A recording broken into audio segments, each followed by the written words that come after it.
Hi, Beau. Welcome to Lead Time Chats. Thanks for joining me. Hey, Jean, thanks for having me. Happy to be here.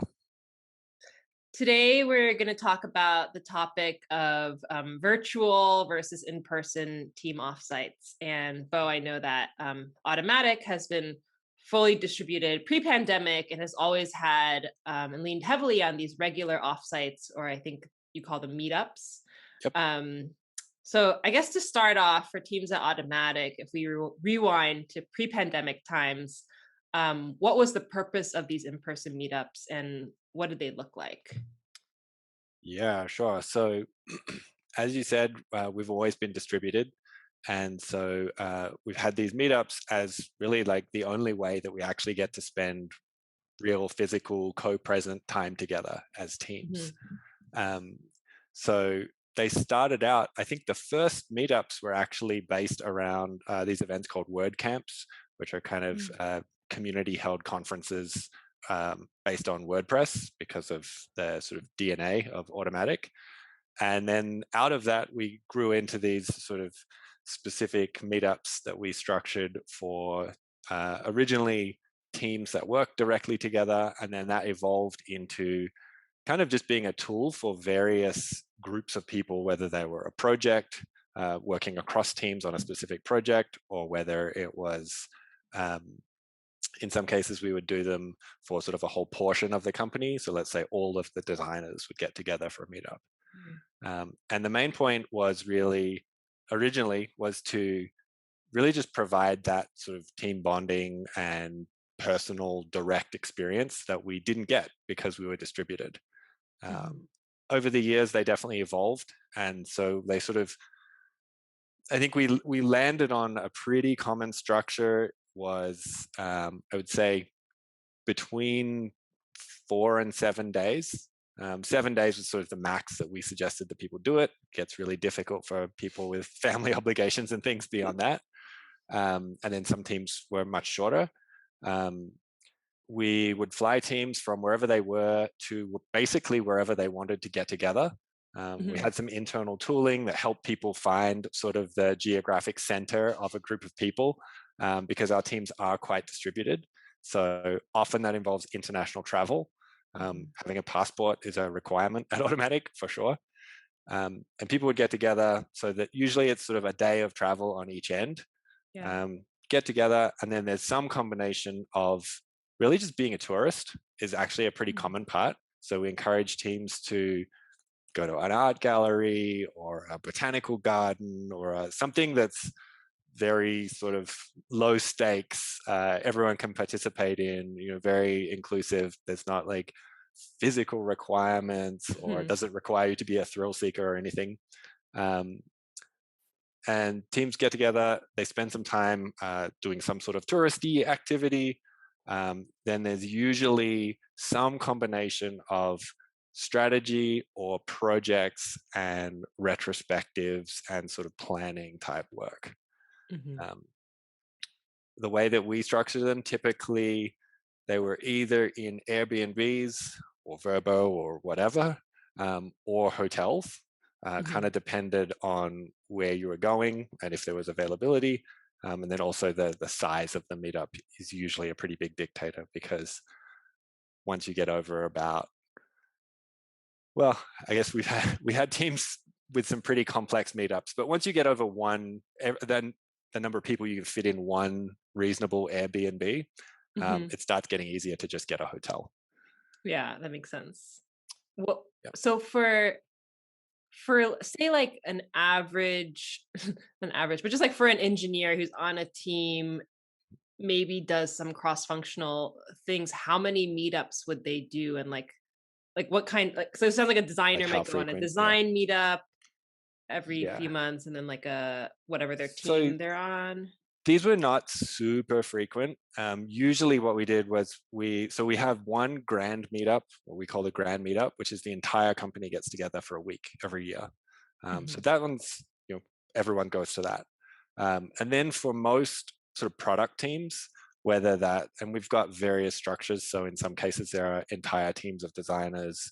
So in other cases, a designer might be embedded on a engineering team or something Right. like that. For any product team, we usually said assume between 2 and 3 of these meetups per year. Okay. And like I said, up to about a week each. So when, as part of the sort of onboarding process, we make sure that people are fully aware, you might be traveling a month, a year, Hmm. which is what that sort of works out to. And then very much depending on your role and what work you're involved in, it might be more than that. Got it. So I guess as an extreme example, in my role, I work across many teams. The 3 or 4 years leading up to the pandemic, I averaged a week a month. So Wow. about Okay. 3 months a year of travel. That's certainly very abnormal for like a normal engineer or designer or any other person in the Got it. company. So kind of like 3 to 4 months for an IC on a team, and then maybe like up 3 to 4 to, weeks. oh, sorry, 3 to 4 weeks, Yes. and then up to like 12 weeks for someone like in your role who's just working across so many teams. Yeah, and that's because I would often I tried to made a point of trying to attend every team's meetup for at least a couple Yeah. of days, Hmm. because that is really the main opportunity that we had for actual FaceTime with people. Hmm. Makes sense. So then, during the pandemic, obviously travel became much more difficult. You couldn't have these meetups. Um, what what did what did you hear about, like, internally, of like teams trying to replace some of that in-person interaction? Like, what did they try? Yeah, so we've had teams try all sorts of things. I think Hmm. one thing that's really interesting is because we had this built culture around physical meetups, we actually hadn't tried much Hmm. um, internally before that to go purely digital and figure out how do we do this if we can't have meetups. So Hmm. I think one of my favorite things that I heard teams, there was a team that used to do usually multiple escape rooms during their Mm. meetups. So wherever they went in the world, they would find escape rooms. And they were like professional escape room escapers, I guess. Um, and so in their sort of evolution of that team is that during the pandemic, they've been doing online escape rooms as part of their sort of, they can do this more frequently now. They don't have to wait for twice Yeah. a year. So they've done it a little more frequently. And I think they're just like checking off every virtual escape room that you can do at this point. I saw some Um, like security training ones. I was like, wow, that's yeah, smart. there's some really interesting ones. Like capture the flag type security ones are Yeah. pretty cool. Hmm. Definitely, there's teams that do a lot of gaming, whether that's like something that you can supplement with your normal Zoom or Slack, and they're actually just playing like I've seen teams playing Pictionary. Hmm. I've seen them just playing like poker and basic card games and things. There are all sorts of online sites that do that. Or some teams, they discover that they're all like Fortnite players or something, so they just log off and log on to the same server and they just play together for an hour or two or whatever. Hmm. So there's a bunch of gaming. Uh, I've seen a lot more, at least attempts at sort of online workshops where Hmm. people are doing like more structured uh, retrospectives or like I mentioned, like strategy planning type things, Yeah. where they're actually running them as sort of more structured workshops. One of the things that we certainly learned is that where you could maybe get away with a looser plan in a face-to-face meetup, if you're doing it Hmm. online, especially if people have to get up at some weird time because of time zones, you really want it to be more organized, more structured, more Mm. scheduled. Hmm. So people have gotten a lot more rigorous, I guess, with planning their team meetups. They've somehow become known as NIRL meetups. Um, Not in, yeah. Not in real life meetups. Yep. Okay. Since we use a lot of random acronyms internally. So, which is funny because they were never called IRL meetups. They were just meetups. Could um, you use virtual? I don't know. Like, yeah, for some reason, people don't like virtual. I don't know. I think because I think there's a implication in virtual when that's used in all sorts of places. It suggests that it's not real. and uh, and it is real. It's absolutely real. It's just not in real life. It's not, which is mhm. also a bit of a a non sequitur because This you're is still obviously real both life, in real though. life. Yeah, is this a dream? What is happening? Um, It so the sounds like the planning, teams have for the social component, whereas in person it was more like tourists, kind of sightseeing things. Those mhm, have been replaced with some games, maybe more regular social activities. And then for the planning and strategies, they've been replaced more with like more structured workshops. And have you found that the times are actually like shorter or still the same definitely duration? shorter. Yeah, the schedule of them is actually pretty interesting. One of the things that was really valuable for us in physical meetups was that everyone's time zone is normalized. So our Hmm. teams are typically pretty spread out. We don't keep, to one specific time zone. We Hmm. definitely sort of have like sort of regions that we'll put a team together from, and that we don't have that when you're meeting online. You still have that time zone difference, and so people there's narrower windows where people can be Yeah. together, and you're just much less likely for people to want to sit around on a Zoom and chat.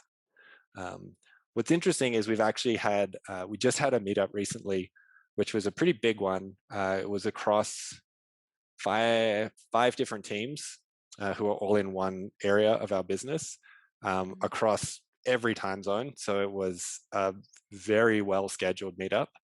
Mhm. And one of the things they did was they had these, I think they were 30-minute, they were just called coffee time.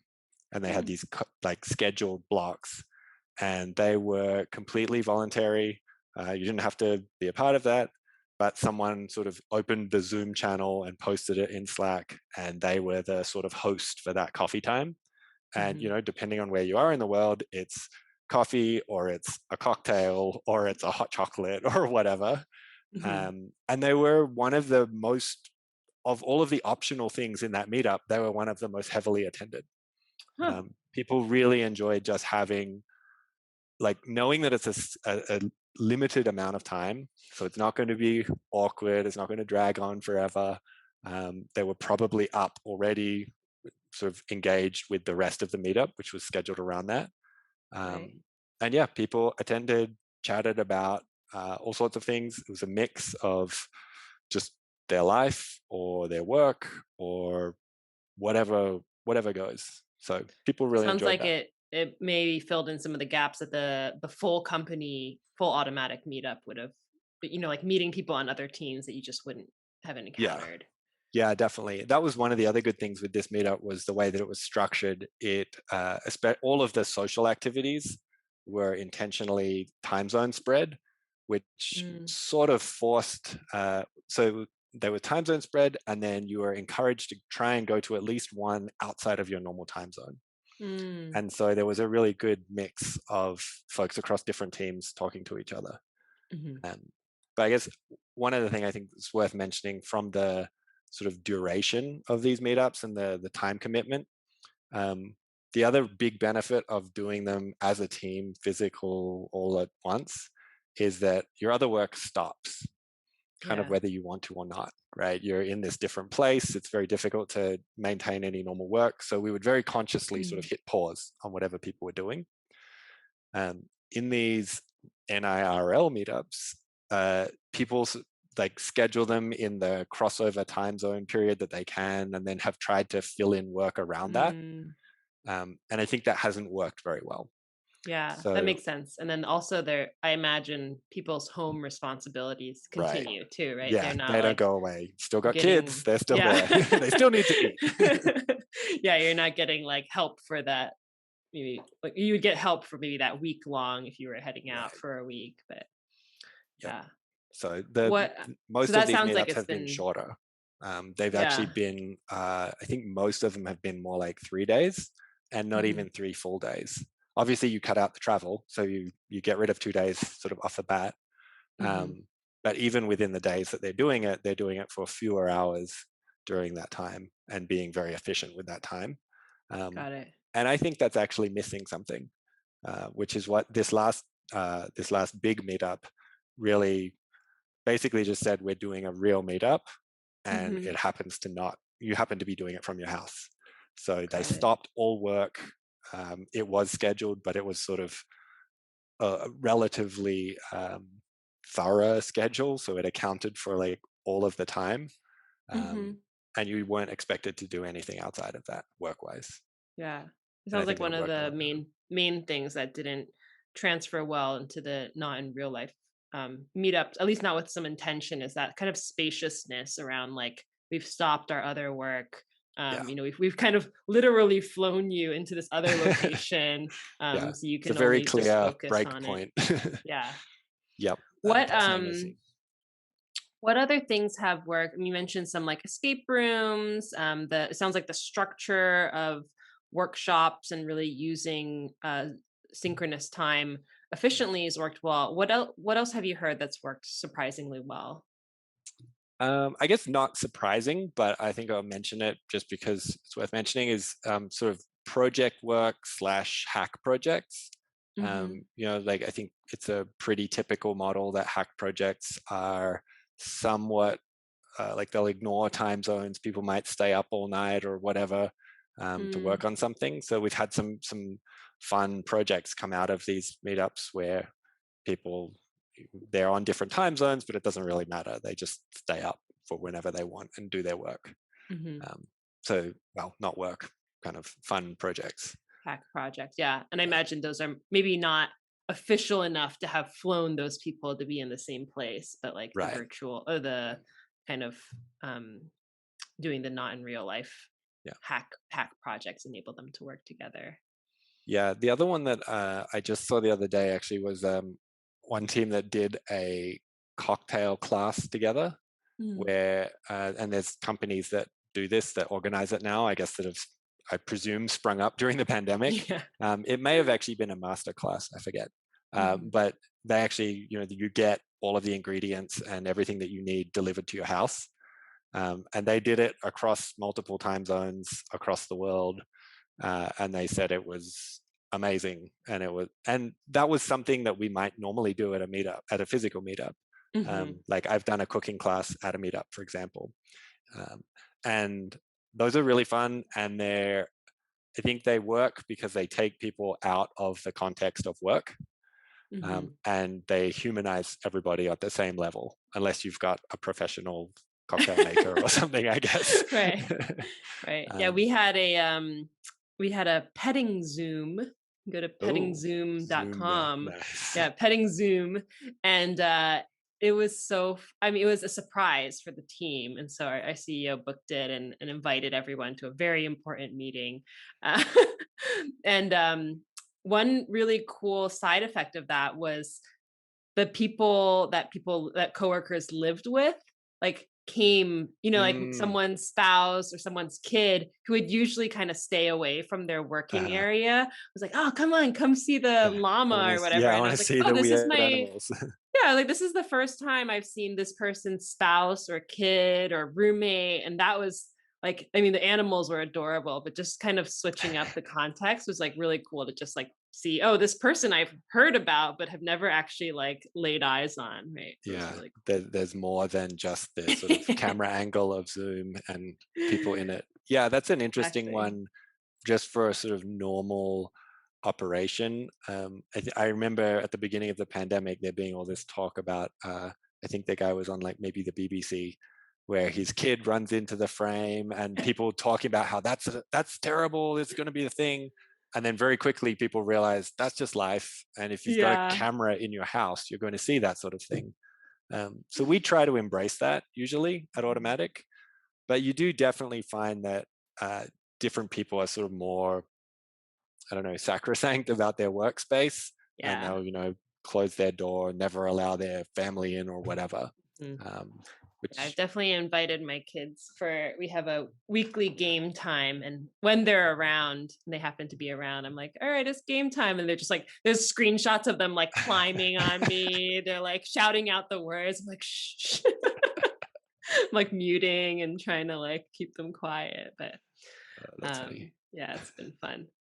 So with vaccination rates going up, have you all thought about, given what you've learned in the pandemic about not in real life meetups, Mhm. um, is the plan to go back to what you all were doing, or some sort of new patterns? Yeah, so I think a bit of both. Fundamentally, the plan is yes, definitely to go back. Mhm, If anything, this has just shown us just how valuable they were. I think mhm, before it was always kind of assumed, that at some level there's like, wow, there's a lot of cost involved in this. It's expensive to fly people all over the mhm. world, put them up in a hotel for a week, Yeah. um, and we just sort of assumed that there was value. And I think we're really seeing and feeling that now, especially where we've continued to grow a lot as a company. I know just within my organization, we've added about 50 engineers since the pandemic, and they've never met their teammates. Yeah. And it's honestly, it's visible. Like you can tell that they don't have the same level of relationships with everyone or with other folks that have been around, that have spent time together. Mhm. So we will definitely be going back to some form of meetups. What I do think will happen is that we've sort of started building some different muscles in this time. We've learned some new tricks that we probably should have learned previously. We've gotten Mhm. better at like online workshops and at using some like online gaming and things like that to help build teams. So Mhm. I think we'll find that we'll use those to supplement meetups. Yeah. Whereas before we put sort of all of our eggs in the meetup basket, um, now we'll be able to spread that over the year a bit more with some of these other approaches. Makes sense. And are you finding that people are eager to return to that, like, seeing each other in person? Definitely, yeah. It was actually like so we cancelled our grand meetup last year, Mhm. and we cancelled it again this year. It would have been in probably October. And it was some of the most sort of emotional reactions I've seen from people at the company. I've been at Automatic for Mm, 12 years, and people were really, really shattered to hear that it was cancelled again. yeah. There are certain people who are really nervous about it and really anxious about it. So maybe they're not as excited to get back to it. But there's a lot of people who that's a highlight of their year, Yeah. especially the grand meetup. But Mhm. yeah, so we're we're in a stage now where if we can safely meet up with a group, with the team that you're with or the group of people that makes sense, we can actually do that now. So Mhm. for example, within the US, if I was part of a team that was only in the US, I could meet up with them. Yeah. um, Unfortunately, most of our teams cross boundaries or cross sort of international borders and things like Yeah. that, so it's still logistically too complex for You most gotta teams. add another 2 weeks on either side of the meetup. Yeah, exactly. So no one wants to do a 1 week meetup with a month worth of 4 week quarantine 4 wrapped weeks around it. quarantine. Yeah, I think the point you brought up with the disparity between people who have been to meetups and have met people in person and interacted face to face and had social time, and the people who haven't, I think that's really important. And then I'm super curious how that's going to play out for hybrid teams, right? Because like Yeah. you're talking about people who have met up maybe at this point a year and a half ago, and they're still riding that, like, Mhm. we have met in person before, Yeah. and so we have like some social bonding. But I think it's going to be pretty challenging for companies that, if they're, especially if they're not being really intentional about it, where people are building that every day, and then they have Mhm. remote employees that are, um, like, not getting that, like eating lunch together, having coffee together. Yeah. Yeah. The way that I used to talk about it with folks who join and sort of didn't were scared of this concept of meetups Hmm. is that in a in an office based environment, you get all these little micro interactions throughout the year, Yeah. right? You're building that relationship, that culture, sort of every minute. Mhm. We have some amount of that through Slack, through GitHub, through P2, but that's more sort of transactional, work Mhm. oriented. And so we save up all of those moments, and then for a week, 24/7. And for a lot of teams, it really is. They spend like 16 hours a day together, Wow. doing things together. Hmm. It's every meal, they're going out for drinks afterwards, they're being tourists together, and you just Hmm. jam all of those moments into a week, Wow. um, which is super intense, which is why some Sounds, people yeah. get anxious about it. Um, but it's also surprisingly effective. Yeah. It's amazing how well you feel like you know someone after spending an intense week like that with them. Yeah, I can't imagine. Cool.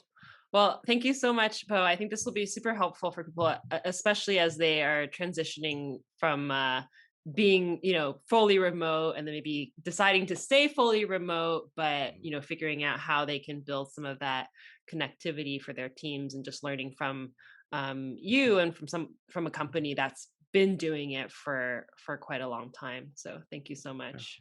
Great. I hope it's useful. Yeah, and I hope teams do once they've got the ability and the option, try out meetups because I think they're a really valuable part of the equation.